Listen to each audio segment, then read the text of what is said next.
Powerful Content Podcast, your go-to source for content creation, strategy, and business inspiration. I'm your host, Mel Daniels, content strategist, coach, and speaker, empowering women across the globe to grow their business with powerful content that connects, nurtures, and converts. So if you're ready to create standout content that gets you noticed and remembered, or build an aligned audience who love you and are ready to buy from you, you're in the right place. I believe that content has the power to connect us all. It's up to you how you use it. Listen in for genuine and insightful chats with guests, as well as practical tools and strategies from me. It's so lovely to have you here. Let's dive into the show.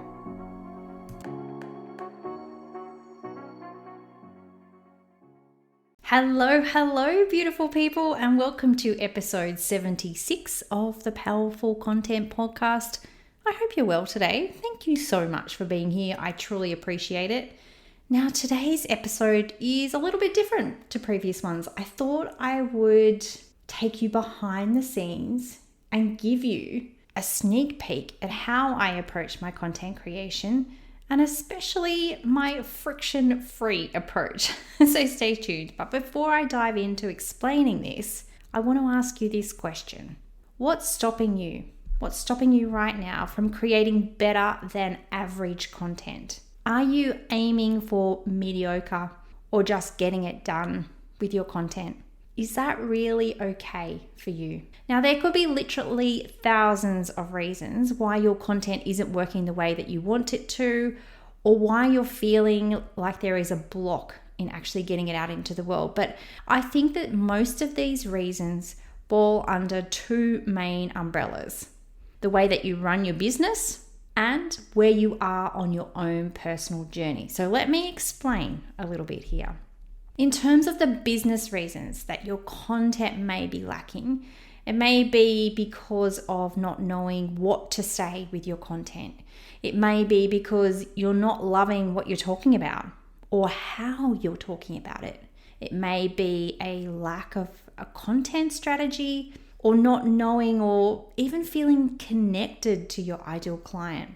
Perhaps it's feeling lost trying to explain how you help your ideal client to them. Do any of these resonate with you? Or maybe this is a better way of explaining it. Typically, this will look like just throwing that spaghetti content at the wall and hoping it sticks somewhere, hoping that it lands with someone. It might look like scrolling your phone at 8 p.m. every night, looking for inspiration or a photo or an image or something you can post on social media just to tick the box. It might be that you're immersing yourself in the busyness of client work, or even really focusing on those irrelevant non-income generating tasks. Or perhaps you're just not tracking your business data, whether it's financial or content related. Now, the reason that these things are happening in your business is because you're simply not giving yourself the time and space to be prepared and to plan exactly what you're doing and how you're leading your beautiful ideal client on that client journey with you. When we're caught up in all of this busyness of what we do, we forget that we can't be that beautiful visionary CEO, or we can't fulfill our impact-driven desires if we're not being proactive. And guess what? That's not going to magically happen unless you put time aside and be purposeful with that time. I know that the times that I've made the biggest leaps in my business are when I've had a coach, which meant putting time aside to do the visionary work. Now, all of this can have a really big impact on your content. It can mean that your content has no flow. It feels really disjointed and higgledy-piggledy, and leaves your beautiful ideal client feeling really lost and confused because they're not sure whether you're coming or going, or what they should be taking action on, or how you actually help them. It also means that the content that you do create is not being used purposefully. Now, I talk so much about that client journey of taking your ideal client from not knowing anything about you all the way through to becoming that raving paying fan. And if your content is disjointed or it doesn't have purpose, then they are never ever going to get to that point of conversion, let alone connect with you, which is the first stage. And then the impact that this has on our business is that we have a lack of clients, right? So we don't actually bring in the money. Or you do have clients, but they're not those that you absolutely love working with. Now, if you can see any of these things happening in your business, there's a few things that I'd recommend you do. First of all, go back to your vision. Why are you doing what you're doing? What was that pull? What was that desire that led you along the path of impact-driven entrepreneurship to where you are today? I know in my heart of hearts that for you it's more than money. It's so much more than money. What was it that you saw in the world that needed to change? Think about tapping into what you love and what your strengths are as well. When the thought of creating is hard work, guess what? It'll be hard work. If you don't like creating videos, then it's going to be hard to create videos. If you don't like being a guest on podcasts, it's going to be hard to be a guest on a podcast. Yes, we need to stretch ourselves and get out of our comfort zones to make progress, but if there's an alternative that will result in your content getting into the right hands, then please do it. Forget about what every expert out there is telling you that you should be doing. This is about you and tapping into what you love and what your strengths are. I want you to also trust your intuition. If something doesn't feel right, it's probably not right. Once again, there's no point in pushing through if it's making you miserable. If you're like me, then one of the reasons that you started your business was to be able to enjoy what you're doing, to lean into your purpose and really feel fulfilled with what you're doing. And lastly, I'd really recommend that you put the time in your diary. Make it non-negotiable. We need time to plan, to think, to dream. And guess what? It's not going to happen by accident. Okay, so that's a few of the business-related reasons that your content may feel heavy, it may feel uninspiring, or you may feel disconnected from it. When we're thinking about the you side of our business, there's a few personal reasons that your content may be not working out for you as well. It could be things like procrastination. It could be perfectionism, fear of failure or fear of success even, some sort of limiting belief. And how this shows up in your day-to-day life is that you delay or postpone creating your content. I know that we all do a bit of scrolling. Some of us are known to be a bit of a procrastinator, or my personal favorite is the procrastinating. It may look like in your life that you're constantly tweaking that blog or second guessing yourself and not hitting publish or not scheduling your content out into the world. It might be a little voice that says, I really want to start a podcast. You've recorded your intro and outro, but that's it. And you may hear yourself saying that you want more, and you say it over and over again that you want more, but you're not taking action to actually achieve it. Now, the reason that these things are probably happening is likely due to ingrained conscious or unconscious thoughts that are really reinforced by experience over time. It may be due to not loving something about what you're doing, either the way that you're creating it or what you're actually talking about. Or it may be due to a past experience where someone has said something negative a long time ago, off the cuff or in passing conversation, and it's really stuck with you. If we're doing any of these things, then obviously it's going to have a huge impact on our content. We either don't create it at all, which is an absolute crying shame, because you have a message that needs to be heard and an offer that needs to get into the hands of the right people. Or we bring the wrong energy to our content if we do end up putting it out there. So it ends up feeling contrived somehow, and our ideal client will 100% be able to pick up on that fact. Then this has a snowballing effect for our business as well. We become less productive. We are not consistent with our content creation, which results in us being less visible and making less sales. If this sounds like you though, there are a few things that you can do. You could break the task down. So if something seems really big, then how can you make the steps smaller? Producing a podcast is a big task. Believe you me, it's a big task. But taking the first step of planning an episode is a smaller task. So can you break it down? I also find that having a clear plan is a really huge help, because when you have the steps that you need to take, you take away that decision drama and you have that clear pathway ahead of you. Once again, you can connect back to your vision and purpose. Your ideal client needs you. Oh my goodness, they really do need you. What was that change that you wanted to create for them, and how does it make their life better or different? This is why you do what you do. I want you to think about focusing on progress. Often we see, the big chunk of pie sitting in front of us rather than the bits that we've already bitten off and dealt with. So congratulate yourself on how far you've come already. And lastly, probably my favorite, is get someone else to do it. It may sound a little silly, but if you're procrastinating getting your content out into the world, get someone else to help you with the parts of the process that you don't love or where the roadblock is. Now, both the business and personal side of what's stopping us from creating standout content can be solved with a fairly simple concept. And that's about making your content friction-free. Now, let me explain by a way of a story here. I absolutely 100% despise vacuuming. And I despise vacuuming 2 particular rooms in our home. Weird, I know. But there's a couple of rooms where things are in the middle of the room and I need to go around them, and then the cord doesn't make it all the way around, so I need to retrace my steps and go around the other way. And it's just really cumbersome. And there's another room in the house that I vacuum, and it's got all nooks and crannies, and I need to move things out of the way. So just thinking about the thought of vacuuming and getting the vacuum out of the cupboard makes me feel really heavy. Like I need to take a deep breath.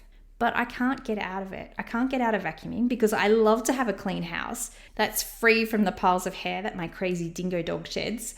So I know that it needs to be done. I understand the benefit of vacuuming and the outcome of vacuuming these rooms, but it just fills me with absolute dread.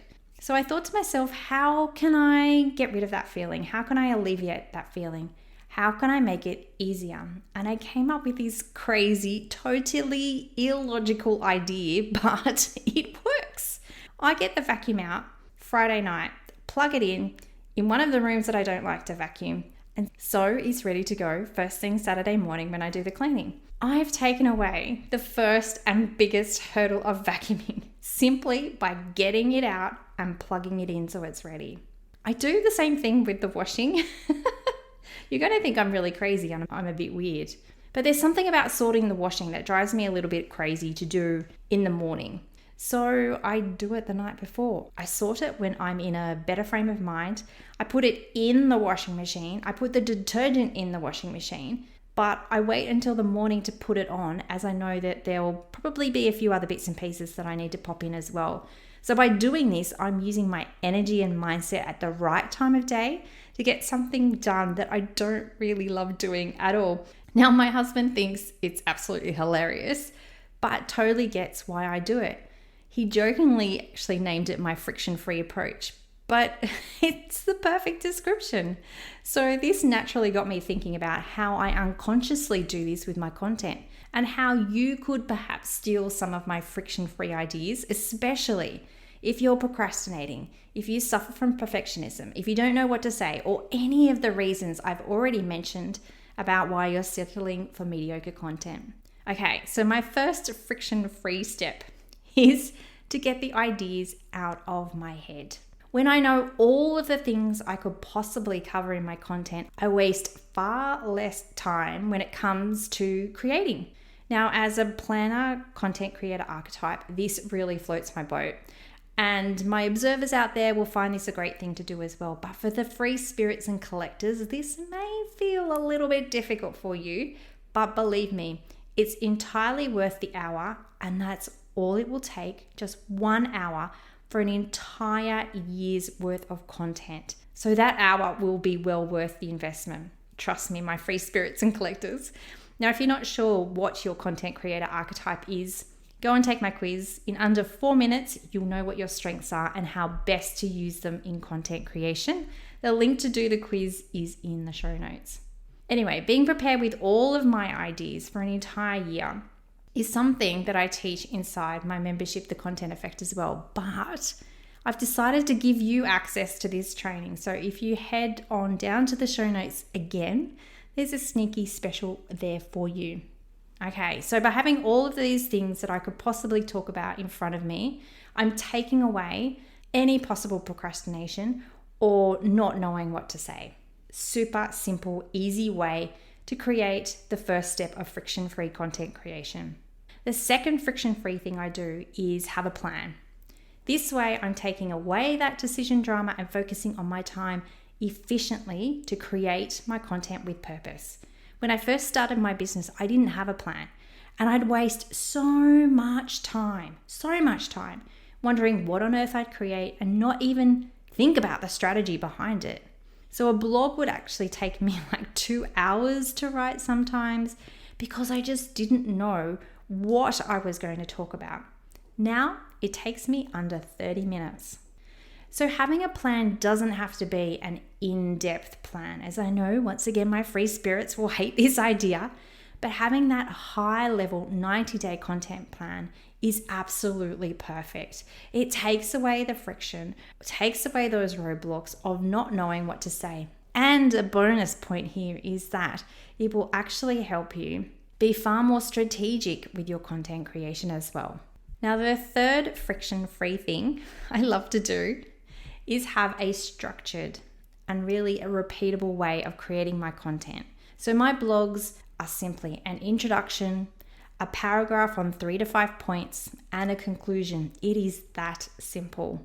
I can use this structure over and over and over again. So every time I go to sit and write a blog, I know exactly how I'm going to create it because I have that structure in place. My podcasts are a slightly different beast, and honestly, if I was to be 100% honest, there is still some friction in creating these, but I know that in time it's going to become easier. So the question for you is, what will make it easy for you to produce this piece of content that you need to get out into the world?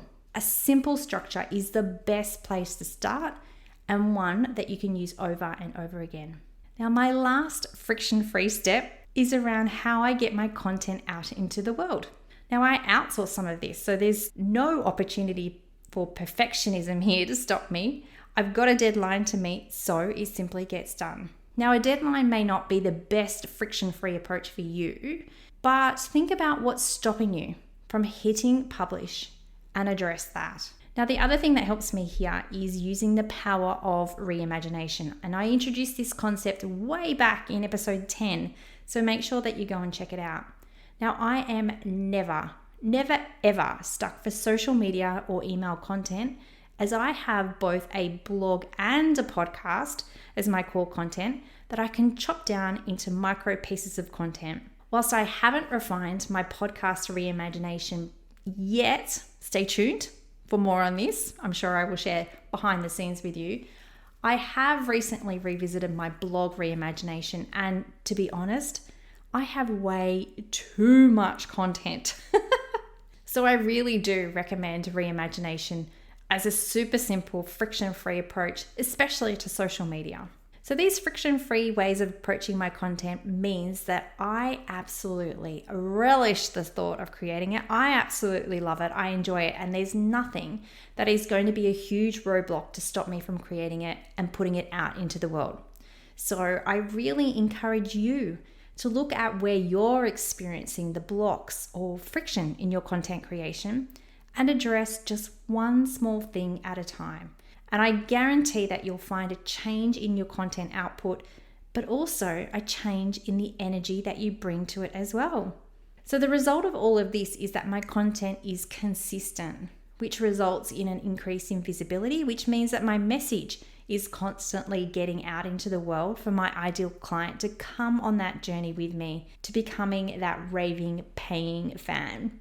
If you'd like to know more about these friction-free steps to unlock your content consistency as well, head on down to the show notes and download my free resource. Or don't forget, if you're looking specifically for that way to get all of your ideas out of your head as a first friction-free step, I've got you covered there as well.